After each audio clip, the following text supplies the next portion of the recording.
Let's talk about don't knock it until you try it. As people used to say back in the day, or still say today, don't knock it until you try it. Let's leave that one alone. Now let's say the new saying, let's use this. Don't knock it until you do your research. All right? My name is William Alston, and today I'll be giving a class on medical marijuana. And I'm going to start out with talking about in 1978, legislature passed a bill that allowed people with conditions such as glaucoma, arthritis, seizures, side effects from chemo, and radiation and cancer to use medical marijuana.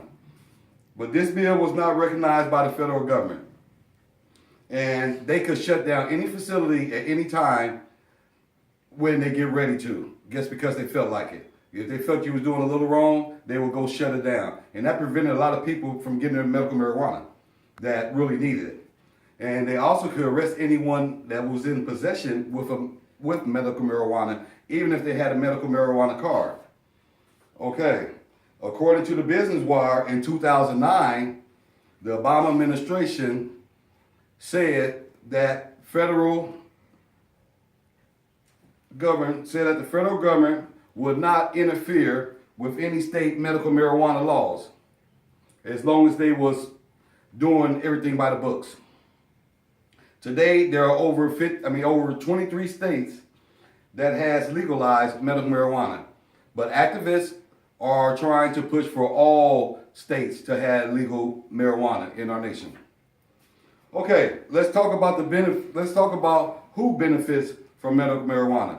According to Roach from the Federal Taxation of Medical Marijuana Business, a taxpayer operating a medical marijuana business is subject to be taxed on his gross income and not his net income, which most business does.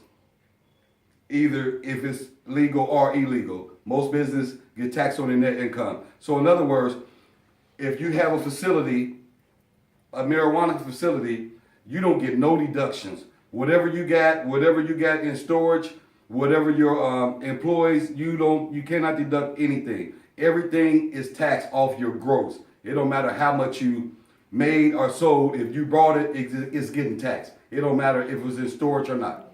Okay, now let's talk about marijuana in the workplace. And that it should be treated like any other legalized drug that causes impairment, like Vicodin and Percocet. They should go by the same rules. If Vicodin causes impairment, the same way marijuana causes impairment, you should have the same rules. Fred Kushnoff from the Managing Medical Marijuana stated, companies should require medical marijuana prescription holders to be examined by their employee contract medical review officers. So in other words, if you got a medical marijuana card, and you get your medical marijuana from an outside source, if you have a job, that company contract medical officer should also examine you to tell you which jobs you can do and which jobs you can't do, just like Percocet and Vicodin. Okay, according to Perry Stein from the Washington Post, in January 2017, a group of marijuana activists posted outside the Russell Senate building where Senator Jeff Sessions was having his confirmation for Attorney General. They wanted Senator Jeff Sessions to realize that marijuana is good for everybody.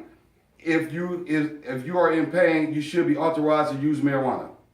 Okay? Because a lot of people that's in pain, they use marijuana because pills messes up a lot of people's kidneys and messes up their organs.